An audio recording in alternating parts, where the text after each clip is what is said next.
पोखराको new रोडमा एक बिहान भेटिए कृष्ण थापा। हातभरि पत्रिका बोकेका उनमा एउटा जीवन्त मुस्कान र ऊर्जा थियो। 32 वर्षका कृष्ण बोल्न सक्दैनन्, शरीरले साथ कम दिन्छ, तर उनको आत्मविश्वास र उत्साहमा कुनै कमी छैन। 12 वर्षदेखि हरेक बिहान उनी पत्रिका बोकेर घर घर पुग्छन्। मान्छेहरूभन्दा पहिला नै उज्यालोको खबर पुर्याउन उनी हतारिन्छन्। कसैले दया देखाएर पैसा दिन खोजे भने उनको हल्का हाँसोमा एउटा गर्व मिसिएको हुन्छ। म दया होइन, आफ्नो मेहनतमा खान्छु।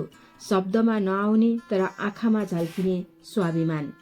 कृष्णको जीवनमा अपाङ्गता छ तर हीनता छैन। बोल्ने क्षमता छैन तर कथा छ।